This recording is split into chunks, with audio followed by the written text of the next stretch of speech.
Hello friends, ఈరోజు 5 పదాలు చిటికలో నేర్చేసుకుందాం. మొదటిది అరెస్ట్. అరెస్ట్ని మనం అరెస్టు అనొచ్చు, లేదా నిర్బంధించడం అని కూడా అనొచ్చు. సాధారణంగా మనం అరెస్ట్ అంటేనే మనకు పోలీసు వాళ్ళు గుర్తొస్తారు, అవునా కాదా? సో పోలీస్ వాళ్ళు ఎవరైనా సరే ఏదైనా పెద్ద నేరం చేస్తున్నారు అని ఇన్ఫర్మేషన్ వాళ్ళకి అందినా, లేదా దారిలో ఎక్కడ కొట్లాట్లు జరిగినా సరే వాళ్ళు తీసుకొని వెళ్ళిపోతారు అరెస్ట్ చేసి, కదా? సో అదే మామూలుగా జెంట్స్ని అయితే తీసుకెళ్ళిపోతారు. అదే లేడీస్ గాన ఎవరైనా ఇన్వాల్వ్ అయ్యి ఉంటే ఆమెని లేడీస్ పోలీస్ ఆఫీసరే అరెస్ట్ చేయాలి, తెలుసా? ఒకవేళ లేడీస్ పోలీస్ ఆఫీసర్ లేకపోతే కొంచెం ప్రికాషన్స్ అన్నీ తీసుకొని ఆమెకి ఎలాంటి ఇబ్బంది కలిగించకుండా రెస్పెక్ట్ఫుల్గా ఆమెని అరెస్ట్ అనేది చేయాలి, ఓకేనా? సో మనం కూడా అరెస్ట్ చేయొచ్చు, కానీ ఎప్పుడు అని అంటే మన ముందు కళ్ళ ముందు జరిగితే మనం అరెస్ట్ చేసి మన దగ్గర పెట్టుకోకూడదు. పోలీసు వాళ్ళ దగ్గరికి వెళ్ళి ఇచ్చేసేయాలి, ఇట్లా ఇతను ఈ తప్పు చేశాడు అందువల్ల మేము బంధించాము అని చెప్పి మన దగ్గరలో ఎక్కడైతే పోలీస్ స్టేషన్ ఉంటుందో అక్కడికి వెళ్ళి ఆ వ్యక్తిని మనం అప్పగించేయచ్చు. సో అది అరెస్ట్. అరెస్ట్ అంటే నిర్బంధించడం. రెండవది రెస్ట్రెయింట్, అంటే అవరోధం. రెస్ట్రెయింట్ అనేదాన్ని నిగ్రహం అని కూడా అనొచ్చు. సో ఏదైతే మన కదలిక ఏదైతే ఉందో మనం స్వేచ్ఛగా స్వతంత్రంగా కదులుతున్నాం అనమాట. సో ఇలా మనం స్వేచ్ఛగా స్వతంత్రంగా వ్యవహరించే మన యొక్క సామర్థ్యాన్ని పరిమితం చేస్తున్నారనమాట, అంటే లిమిట్ చేస్తున్నారు. సో ఏదైతే చర్యలను చేయనీయకుండా ఆపుతుందో, మనల్ని పరిమితం చేస్తుందో దాన్ని రెస్ట్రెయింట్ అని అంటారు. అంటే ప్రివెంట్ ఫ్రమ్ డూయింగ్ సంథింగ్, అది కూడా అవ్వచ్చు. అంటే ఒక పనిని చేయకుండా ఆపిచ్చేస్తున్నాం మనం, సో దాన్ని మనం రిస్ట్రిక్ట్ కూడా చేయొచ్చు, ఓకేనా? మూడవది అన్నెసెసరీ, అంటే అనవసరమైన.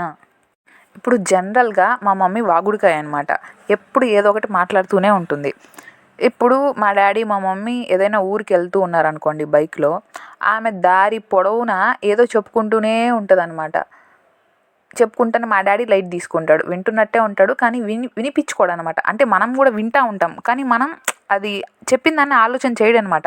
అట్లా జనరల్గా ఆమె చెప్తూ పోతూ ఉంటే మాది బైక్ ముందు ఒకసారి పోయింది అనమాట. సో అది రోడ్లో కనిపించింది మా అమ్మకి, ఆమె చెప్పింది ఇదో బైక్ ఇది మనలాగే ఉందే అనింది. మా డాడీ జనరల్గా ఆమె చెప్పింది వినిపించుకోడు. సో అది కూడా విన్నాడు, కానీ ఏం పట్టించుకోవాలో గమ్మని వింటున్నట్టు నటిస్తాడు అనమాట, వినడు ఆమె ఏం చెప్పినా, ఎందుకంటే ఆమె చెప్తానే ఉంటుంది ఎప్పుడు. సో అందుకని ఇంటికి వచ్చేసాక తర్వాత వేరే వాళ్ళు ఫోన్ చేసి చెప్పారనమాట, మీ పలానా బైక్ ఇక్కడ ఉంది అని. సో అక్కడ వెళ్ళి చూస్తే నిజంగానే అక్కడ ఉంది మాది. అప్పుడు ఇక్కడ ప్లేస్లో ఉందంటే మా మమ్మీ అప్పుడు చెప్తుంది, నేను చెప్పాను కదా నీకు అక్కడ ఉందని, ఆ రోజు మనం అటువైపు వెళ్ళేటప్పుడు నువ్వు వినిపించుకోలేదంటే అప్పుడు నాకు నువ్వు చెప్పావు, ఎప్పుడు చెప్పావని మా డాడీ, లేదు నేను చెప్పాను ఆ రోజు అంటే, అందుకని నేను చెప్పాను, అందుకే మా మాటలు మితంగా మాట్లాడాలి, అనవసరంగా నువ్వు మాట్లాడుతూ ఉంటావు, అందుకనే నువ్వు చెప్పింది వినిపించుకోలేదు డాడీ, ఎప్పుడు చెప్పకూడదు, ఎప్పుడో అప్పుడప్పుడు మాట్లాడాలి, మాటలు ఉన్నాయని ఎప్పుడు మాట్లాడకూడదు అని చెప్పా. సో ఇప్పుడు మా మమ్మీ అనవసరంగా అన్న పదం కోసం ఇంత చెప్పాను స్టోరీ, ఏమనుకోకండి. సో అన్నెసెసరీ అంటే అనవసరమైన, ఇది కూడా మీకు అన్నెసెసరీయే చెప్పడము. సో అనవసరం అంటేనే నాకు మా మమ్మీ స్ట్రైక్ అయింది, ఆ రోజు సంఘటన కూడా గుర్తొచ్చేసింది. సో మీతో పంచుకోవాలనుకున్నాను, పంచేసుకున్నాను, ఓకేనా? సార్ నాలుగవది ఐడెంటిఫికేషన్, అంటే గుర్తింపు. ఐడెంటిఫికేషన్ పరేడ్ అనేది జరుగుతుందన్నమాట. ఇప్పుడు ఏదైనా నేరం జరిగిందనుకోండి, మనం చూసామనుకో, ఆ నేరస్తుని చూస్తే గుర్తుపడతామని అంటారు. అప్పుడు ఒక 10 మంది నిలబెట్టేస్తారు. ఎవరు చేశారు అంటే వాళ్ళలో మనం ఎంపిక చేస్తాం కదా, అవును ఇతను ఈ హెయిర్ స్టైలు ఇలా ఉంటాడు చూడ్డానికి, అద్దాలు వేసుకున్నాడు లేదా వేసుకోలేదు, చేతికి ఘాటు ఉంది, మొహం పైన మచ్చ ఉంది, ఇట్లా చెప్తారు కదా. సో దాన్ని ఐడెంటిఫికేషన్, గుర్తింపు అంటారు. ఈజీ ఎగ్జాంపుల్ చెప్తాను చూడండి. గోల్డ్ని దొంగ కొట్టేశాడు. సో అప్పుడు మనం ఏం చేస్తాం, మా గోల్డ్ ఇట్లుంటుంది, గాజులు ఇలా ఉంటాయి, కమ్మలు ఈ షేప్లో ఉంటాయి, ఉంగరం ఇలా ఉంటుంది, వైట్ స్టోన్ ఉంటుంది, గ్రీన్ స్టోన్స్ ఉంటాయి, రెడ్ స్టోన్ ఉంటుంది, ఇలా చెప్తాం కదా మన ప్రాపర్టీ. అవన్నీ ఏంటి, ఐడెంటిఫికేషన్ మార్క్స్ అనమాట.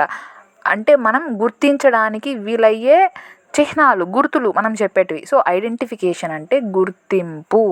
ఐదవది హెల్త్, అంటే ఆరోగ్యం. ఇప్పుడు అరెస్ట్ చేసిన వెంటనే అతని ఆరోగ్యం ఎలా ఉంది, హెల్త్ కండిషన్ ఎలా ఉంది అని ఖచ్చితంగా పోలీస్ వాళ్ళు చూడాలన్నమాట. ముందంతా పోలీస్ స్టేషన్లో బాగా నేరస్తుని అరెస్ట్ చేస్తే కొట్టడం అలా చేసేవాళ్ళు అనమాట. సో అందుకనేసి కొత్త లాస్ తీసుకురావడం జరిగింది అరెస్ట్ అయిన వాళ్ళ కోసం. సో అట్లా కొట్టడం అంతా తప్పు, కొట్టకూడదు అని చెప్పేసి ఎప్పుడైతే అరెస్ట్ చేస్తారో అతనికి మెడికల్ ఎగ్జామినేషన్ చేయడం జరుగుతుంది. ఓకేనా?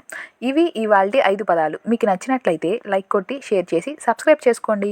ఇలా రోజు 5 పదాలు రావడం జరుగుతుంది. ఒక్కసారిగా అన్ని పదాలు నేర్చుకోవాలంటే కష్టంగా ఉంటుంది కదా.